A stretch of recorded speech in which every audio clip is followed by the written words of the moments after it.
Everyone, आप सबका मेरे चैनल में स्वागत है। निफ्टी आज 77 पॉइंट अप क्लोज हुआ है। निफ्टी की अगर चार्ट देखें तो कल का वीडियो जिन लोगों ने देखा है, नहीं भी देखा है तो आप चाहो तो देख सकते हो। अभी मैंने कल के वीडियो में ऑलरेडी ये चीज़ कहा था कि हम लोग का बॉटम बन चुका है। हम लोग यहाँ क्लोज हुए थे, यहाँ ओपन हुए हैं आज। तो क्योंकि बॉटम बन गया था तो ये लाइन को ऊपर ही जाना था, तो सेम आज वैसे ही हुआ। बॉटम बन चुका था, तो जब मार्केट जिस लेवल पे खुला है वहाँ से थ्रू आउट द डे आप देख सकते हो यहाँ खुला था। आप इसको लाइन से कोरिलेट करो, फीचर्स की जो लाइन है। बाजार यहाँ खुला है, लाइन भी ऊपर गया है थ्रू आउट द डे, बाजार भी ऊपर गया है थ्रू आउट द डे। ठीक है, बट एक चीज़ गौर करने वाली बात है कि देखिए, जब लाइन टॉप बना के लास्ट टाइम जब टॉप बना के नीचे गया तो ज़्यादा करेक्शन हुआ है। ठीक है, इंटेंसिटी आप देखो, करेक्शन की जो इंटेंसिटी थी वो ज़्यादा थी। और जब ये लाइन ऊपर जा रहा है तो अपसाइड लिमिटेड दिखा हमने को, मुश्किल से 100 पॉइंट की अपसाइड दिखी है। और गिरा है 250 पॉइंट गिरा है। ठीक है, तो ये इंडिकेट करता है 250 नहीं, 200 पॉइंट गिरा है। हाँ, 250 बोल सकते हैं, यहाँ तक गया था टॉप। 250 से ज़्यादा पॉइंट गिरा है और बढ़ा है 100 पॉइंट। तो ये इंडिकेट करता है कि फिलहाल जो है ना, शॉर्ट टर्म में, मतलब 4-5 दिनों की अगर बात करें तो बाजार जो है ना वीक नज़र आ रहा है। तो मे भी कल ऐसा हो कि जब ये लाइन नीचे की तरफ जाए तो फर्दर ये मेजर करेक्शन देखने को मिले। हु नोज, 150-200 पॉइंट की करेक्शन भी आ सकती है, ऐसा ये लाइन बोल रहा है। बट अब वो कल क्या होगा, कल कल ही पता चलेगा। अब चलिए, अगर स्टॉक्स की बात करें तो आप देख सकते हो जितने भी क्वालिटी स्टॉक्स है उसमें वैल्यू बाइंग आ रही है। भारत इलेक्ट्रॉनिक्स 1% से ज़्यादा बढ़ा है। ओरिएंट टेक्नोलॉजी लॉन्ग टर्म के लिए बहुत सही शेयर है। 1400 करोड़ के आसपास का इसका मार्केट कैप है और इस साल इस कंपनी ने 850 करोड़ का रेवेन्यू पोस्ट किया है। एवरी ईयर इसका रेवेन्यू ग्रो कर रहा है, मतलब 30% का ग्रोथ देता है इसका रेवेन्यू। प्रॉफिटेबल कंपनी है, डेट फ्री कंपनी है। इस साल का अगर प्रोजेक्ट अगर किया जाए तो 1000 करोड़ के ऊपर रेवेन्यू पोस्ट करेगा ओरिएंट टेक्नोलॉजी। और पी भी इसका काफ़ी लेस है।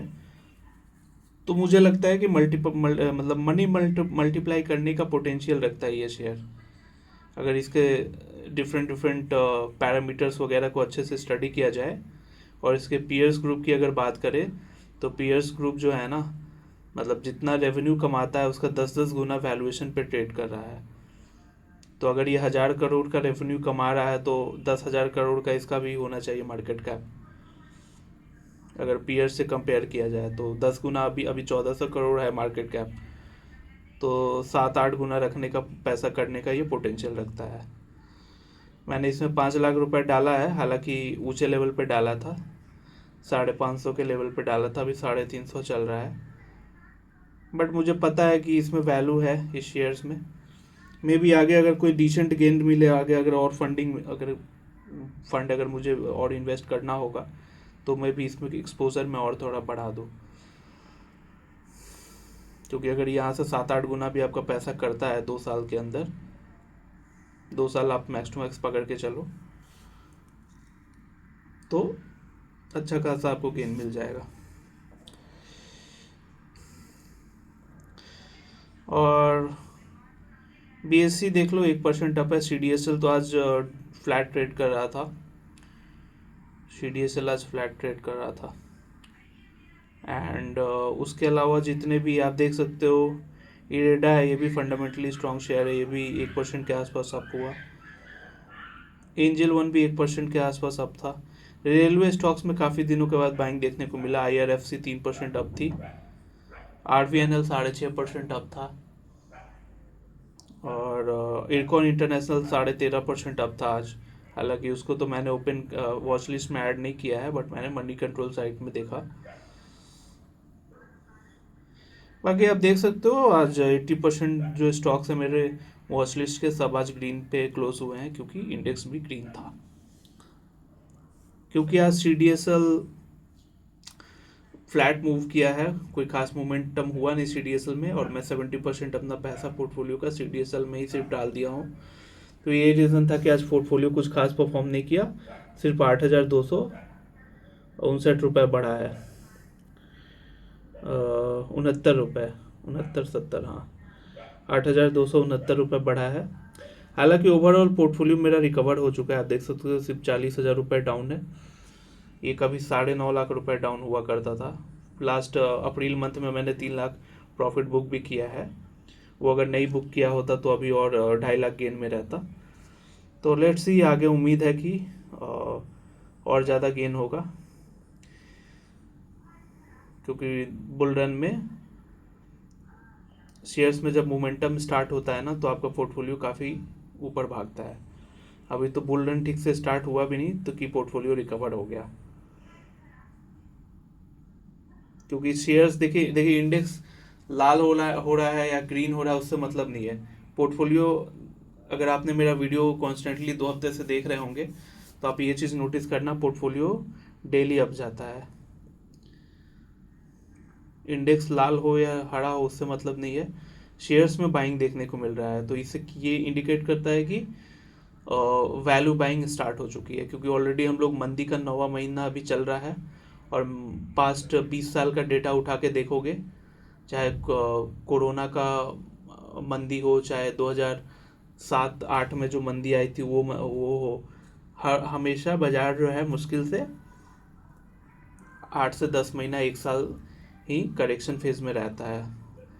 बियर रन जो है मुश्किल से 8 से 10 महीना या 1 साल मैक्स टू मैक्स रहता है, उसके बाद बुल रन स्टार्ट हो जाता है। तो क्योंकि हम लोग मंदी का 9वां महीना चल रहा है, तो मुश्किल से 1 से 2 महीने की बात है, कभी भी बुल रन हो सकता है। तो यही रीज़न है कि बुल रन स्टार्ट होने वाला है, तो जितने भी क्वालिटी स्टॉक्स हैं उसमें बाइंग ऑलरेडी स्टार्ट हो चुकी है। बुल रन में आप देखना, अभी तो क्वालिटी स्टॉक्स मुश्किल से लोअर लेवल से 50-60% ही रिकवर हुआ है। बुल रन में आप लोअर लेवल का प्राइस से जब आप कंपेयर करोगे ना, तो जो बुल रन में हाई लगाता है ना मिड कैप स्मॉल कैप का शेयर्स, तो वो देख लेना आप 3 गुना, 5 गुना, इवन 10-10 गुना मल्टीप्लाई होकर हाई लगाता है। तो अभी तो 50% ही बढ़ा है।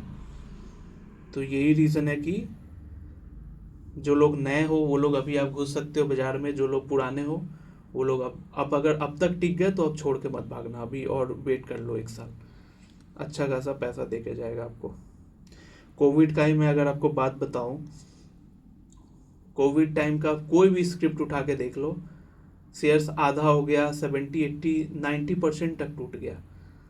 मतलब लिटरली जिसने 1 लाख रुपए डाला, अगर उसका शेयर 90% नीचे गिर गया तो उसकी वैल्यू 10,000 हो गई। कितनों ने फ्रस्ट्रेट होकर सेल कर दिया, कितनों ने, जो लोग पहले के प्लेयर थे जिनको पता था मार्केट का नेचर कि किस तरह का मोमेंटम नॉर्मल होता है, उन लोगों ने होल्ड किया। तो आप बिलीव नहीं करोगे, एक शेयर की बात करूँ, टाटा एलेक्सी, वो 1,000 रुपये पे कोविड से पहले ट्रेड कर रहा था, ठीक है। कोविड जब आया तो वो आधा हो गया, मतलब 500 रुपये पे आ गया। तो सोचो, जिन लोगों ने 1,000 रुपये बाई किया होगा उसका तो ऐसे ही कमर टूट गया, ये सोच के कि यार मेरा पैसा ही आधा हो गया 1-2 महीने में, ठीक है। बट वो आप बिलीव नहीं करोगे, वो जो नेक्स्ट जो बुल रैली आई है ना, वो वो मतलब 500 का शेयर जो था टाटा एलेक्सी का, वो 10,000 रुपये का हो गया। Just imagine. तो 500 पे बाई किया जिनने जिनने लोअर लेवल पे, उसका तो पैसा 20 गुना हो गया। मतलब 1 लाख रुपए डाला तो 20 लाख कमा के निकला 1 साल 1.5 साल के बाद। और जिसका ऑलरेडी जो फंस गया था, जिसका पैसा आधा हो गया था, वो अगर होल्ड करके छोड़ दिया होगा तो उसका 1 लाख जो है, जो 50,000 हो गया था, जो रो रहा था, वो 1-1.5 साल बाद जब रिकवरी आई है तो उसका 1 लाख का जो इन्वेस्टमेंट था वो 10 लाख का हो गया। तो ये होता है खेल। तो अब आगे कैसे होता है, किस तरीके से मोमेंटम होता है, आपको खुद दिख जाएगा। बाकी हम लोग पैसे लेके बैठे हैं, ऑफकोर्स पोर्टफोलियो में जो है ये फंड वगैरह, इसको ही हम लोग डिप्लॉय करते रहेंगे डिफरेंट डिफरेंट जगह जहाँ हमें अपॉर्चुनिटी दिखेगी। CDSL ऑलरेडी BSE में 3 लाख प्रॉफिट बुक किया था, CDSL अभी 3.5 लाख प्रॉफिट में है। यहाँ जो भी प्रॉफिट होना होगा बुक करूँगा, फिर दूसरा स्क्रिप्ट पकड़ूंगा, ऐसे करते करते 1-1.5 साल लेट्स सी कितना प्रॉफिट होता है। अब अगर ब्रोकिंग डिवीज़न की बात करें तो ब्रोकिंग डिवीज़न में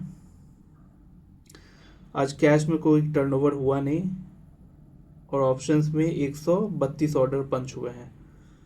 तो 132 ऑर्डर का अपना हुआ 1320 रुपये, 1320 प्लस 8269, तो हुआ अपना 9,500 का आज का प्रॉफिट हुआ। तो आज के लिए इतना ही। Thanks for watching and bye bye.